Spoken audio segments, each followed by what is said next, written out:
కానీ దురదృష్టం కొద్దీ ఒక 10 సంవత్సరాలు అన్నీ మర్చిపోయినాం.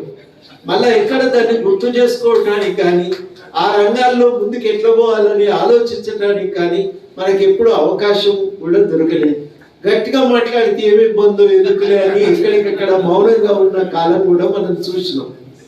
ఇప్పుడు కొంత మౌనం వీడి మళ్ళీ మాట్లాడుకోవటానికి అవకాశం దొరుకుతున్నది. కాబట్టి ఒకటేసారి 10 ఏళ్ళు నిద్రపోయి లేచిన తర్వాత ఇవాళ సడన్ గా ఏమైందని గుర్తు చేసుకొని ఎక్కడ ఆగినామని గుర్తు చేసుకొని అక్కడి నుంచి మళ్ళీ చర్చను మొదలు పెట్టడం కొంచెం కష్టమైన పనే, కానీ జరుగుతున్నది కూడా ప్రతి దగ్గర అదే జరుగుతున్నది.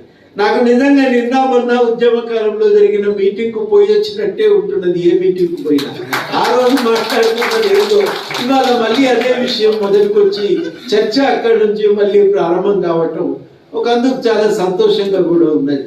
మర్చిపోయిన మన పాత్ర మళ్ళీ మనం ఇలా మొదలైంది. కాట కలిసిపోయినామంటాం కదా, కాట కలిసిపోయిన వాళ్ళందరం మళ్ళీ కలుసుకొని మళ్ళీ ఆ రోజు జెండాను దాసిన జెండాను బయటికి తెచ్చి కాపాడుకొని ముందుకు సాగుతున్నట్టుగానే ఉన్నది. ఇవాళ ఇది ఒక మంచి పరిణామం.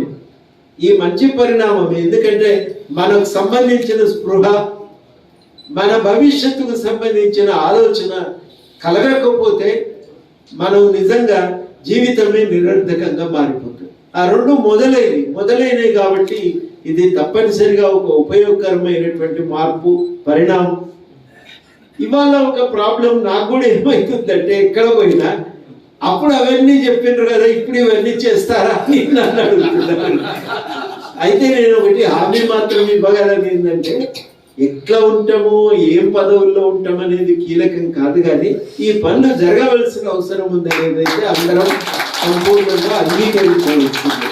జరగవలసిన అవసరం ఉందనుకున్నప్పుడు చేయవలసిందే.